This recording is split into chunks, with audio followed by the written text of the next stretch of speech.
Good day, sir. Good day, everyone. And my name is Kinichon Balino with my group teammates Michelangelo L. Catoblas and Jerica Lagas Navarez. And this is the last report. This is the last reporting module 17. Build a small network. So in this module, objectives are the topic title. First is the device in a small network, and its topic objective is to identify the device used in a small network. Next is the small network application and protocols. It is to identify the protocols and application used in a small network. Next is scale to larger networks, and its objective is to explain how a small network serves as the basis of larger networks, and we can deep dive more in the lessons. So 17.1 devices in a small network. So devices, small network topology. So the major of businesses are small. Most of the business networks are also small. A small network design is usually simple. Small networks typically have a single one connection provided by DSL cable or an internet connection. Large networks require an IT department to maintain, secure, and troubleshoot network device and to protect organizational data. Small networks are managed by a local IT technician or by a contracted professional. So device selection for a small network. Like large networks, small networks require planning and design to meet user requirements. Planning ensures that all requirements, cost factors, and deployment options are given due consideration. So one of the first design consideration is the type of intermediary device to use to support the network. Factors. So the factors that must be considered when selecting a network device include the cost, the speed and types of ports or interface, the expandability, and the operating system features and services. So in IP addressing for a small network, when implementing a network, create an IP address scheme and use it. All hosts and devices within an entire network must have a unique address. Devices that will factor into the IP address scheme include the following: the end user devices, the number of type of connections, example wired, wireless, remote access, the servers and peripherals devices, example given the printers and security cameras, and intermediary devices including switches and access points. It is recommended that you plan, document, and maintain an IP addressing scheme based on the device type. The use of a planned IP address scheme makes it easier to identify a type of device and to troubleshoot problems. So this is the next is the redundancy in a small network. In order to maintain a high degree of reliability, redundancy is required in the network design. Redundancy helps to eliminate single points of failure. So redundancy can be accomplished by installing duplicate equipment, so that it can be also be accomplished by supplying duplicate network links for critical areas. So here the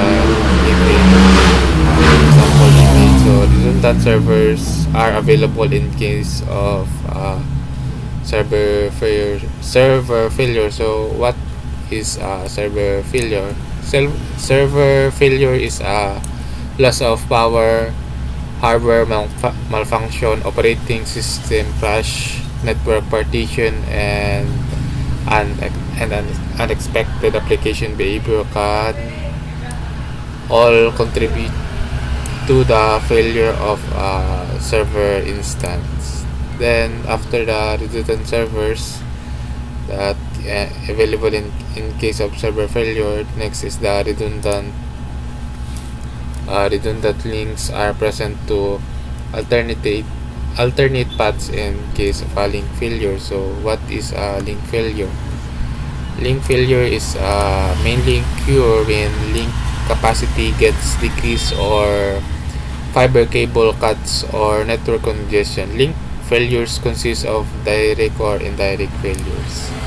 Then after that, redundant switch are present in case of switch failure. So what is switch failure? Switch failure generally includes physical layer failure, port negotiation and self issues, VLAN issues, device compatibility issues, and other problems. And after that, redundant routers are available in case of router or root failure. So what is a root failure? Routing problems or root failure are usually the result of outages and network and lack of alternative routing paths available for recovery. Routing problems can be the result of incorrect configurations in channel attached and network attached routers, as well as incorrect ARP interest.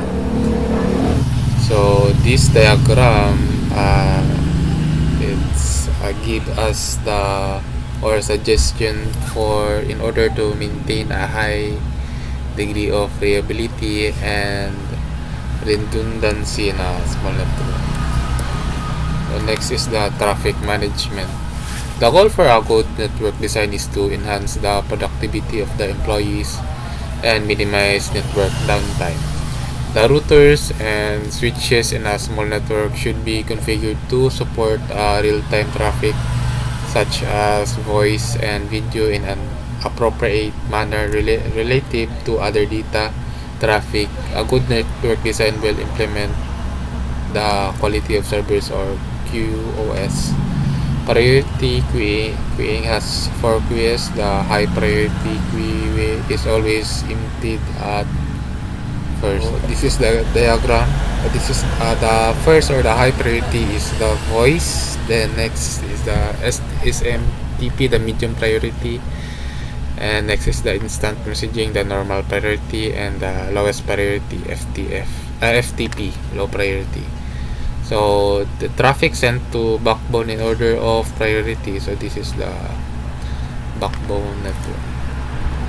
Next is 17.2 small network application and protocols. So common applications. After you have set it up, your network still needs certain types of application and protocols in order to work. The network is only as useful as the application that are on it. There are two forms of software programs or processes that provide access to the network. First is the network applications, where applications that implement application layer protocols and are able to communicate directly with the lower layers of the protocol stack.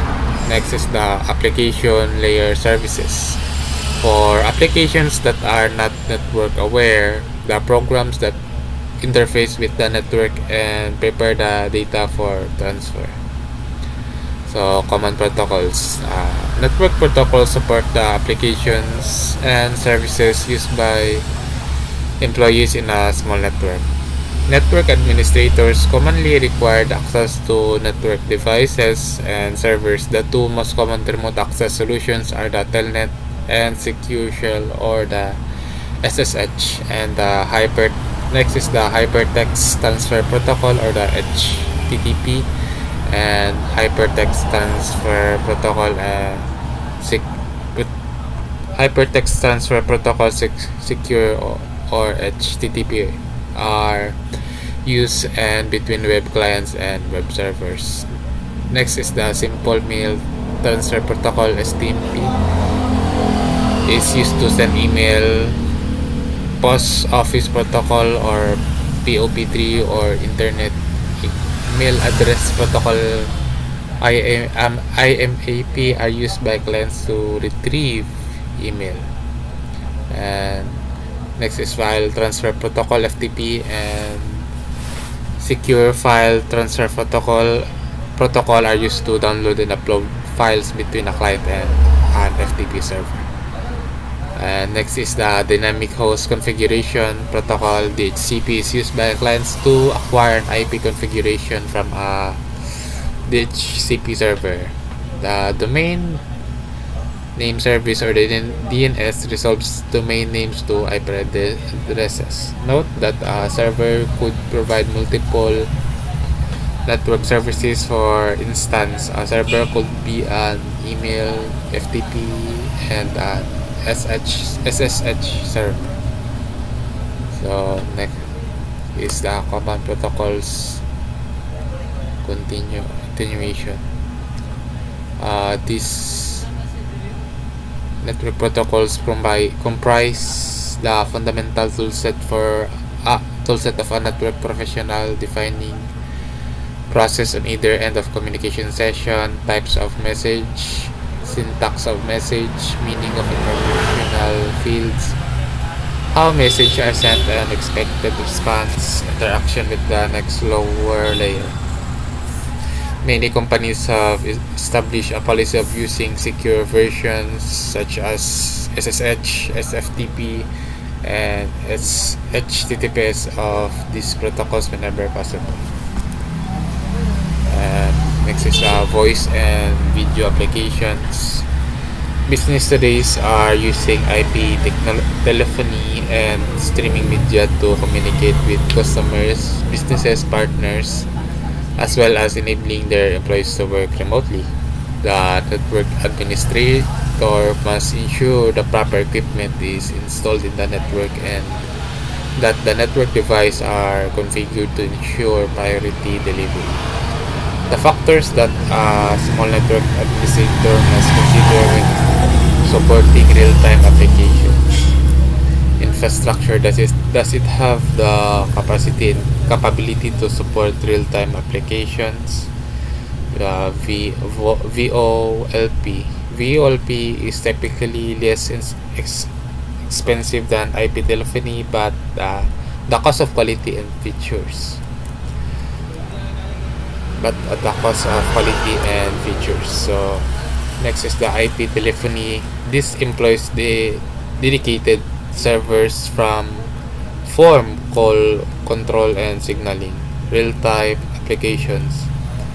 The network must support quality of services or QoS mechanisms to minimize latency issues, real-time transport protocol, and real-time transport control protocol, and protocols that support real-time applications.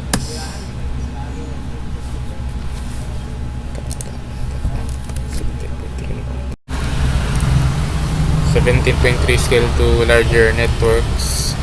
Small network growth is a natural process for many small businesses, and their networks must grow accordingly. Ideally, the network administrator has enough lead time to make intelligent decisions about growing the network in alignment with the growth of a company. So to scale a network, several elements are required. Number one is network documentation, physical and logical topology. Number two is device inventory, the list of devices that use or comprise the network. Number three is budget. Itemized IT budget, including fiscal year equipment and purchasing budget. Number four is traffic analysis protocols. Application and services and their respective traffic requirements should be documented. These elements are used to inform the decision making that accompanies the scaling of a small network. Protocol analysis. It is important to understand the type of traffic that is crossing the network as well as the current traffic flow. There are several network management tools that can be used for this purpose.